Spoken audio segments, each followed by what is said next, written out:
Bonsoir et bienvenue à tous. Entre la CENI et l'Union européenne, il y a le pacte, le projet d'appui à la transparence des élections. À travers ce projet, c'est plus de 4 milliards de francs CFA de matériel électoral que la Commission électorale nationale indépendante reçoit pour équiper ses bureaux de vote. La CENI qui se dit prête pour les élections, même si celle-ci devait toujours se tenir le 11 octobre. Luc Pagbelgem. La CENI, la Commission électorale nationale indépendante, n'attend plus que le coup de sifflet du gouvernement pour organiser les élections. Si l'institution était déjà prête pour la date initiale du 11 octobre, elle l'est davantage avec la remise de ce matériel électoral par l'Union européenne. 28 000 urnes, autant de couvercles, des classeurs, des groupes électrogènes, imprimantes et scanners composent ce lot d'une valeur de plus de 4 milliards 801 millions de francs CFA. Ainsi se matérialise le pacte entre l'Union européenne et la CENI, pacte qui veut dire projet d'appui à la crédibilité et à la transparence des élections.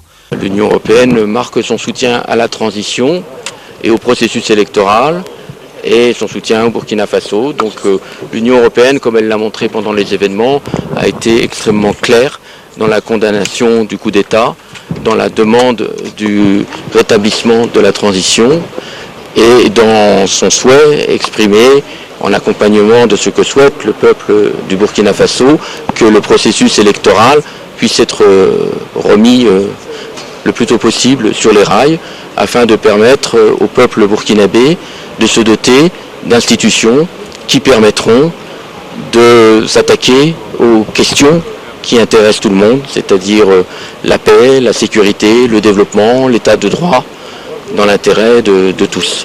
Le bénéficiaire, la CENI, apprécie le geste du donateur à sa juste valeur. Pour son président, Maître Barthélémy Kéré, c'est du matériel lourd et prêt à être utilisé. On va dire que la CENI est prête pour un scrutin au 11 octobre. Donc nous sommes à la date d'aujourd'hui avec ce que vous venez de voir, c'est le stock du matériel. Maintenant ce qui reste, comme je l'ai dit tantôt, c'est de pouvoir régler les questions de recrutement et de formation des membres du bureau de vote. Il reste aussi à conditionner ce matériel-là par bureau de vote et par circonscription et par localité, par commune, par province, dessiner les axes pour effectivement déployer ce matériel-là.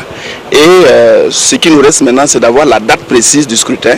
Si nous avons la date précise du scrutin, nous allons donc caler les opérations, le déroulement, le mécanisme des opérations.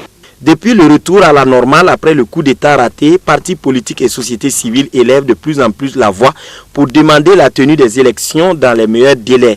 Des voix qui ont trouvé écho dans l'institution organisatrice des scrutins au Burkina Faso où des commissaires menacent de démissionner en cas de report en 2016. À ce propos, le président de la CENI est formel, la balle est dans le camp du gouvernement. Quant au gouvernement, il ne parlera de nouvelles dates qu'après concertation avec la classe politique et les autres acteurs.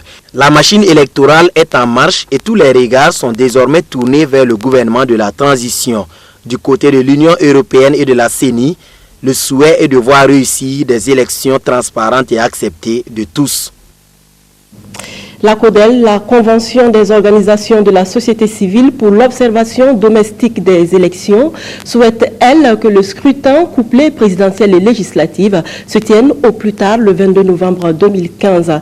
Déclaration faite ce matin au cours d'une conférence de presse, occasion saisie par le président Alidou Ouedraogo pour parler de l'affaire Siaka Koulibaly, du nom de l'ex-vice-président de la CODEL, démis de ses fonctions parce qu'il aurait soutenu le coup d'État du 16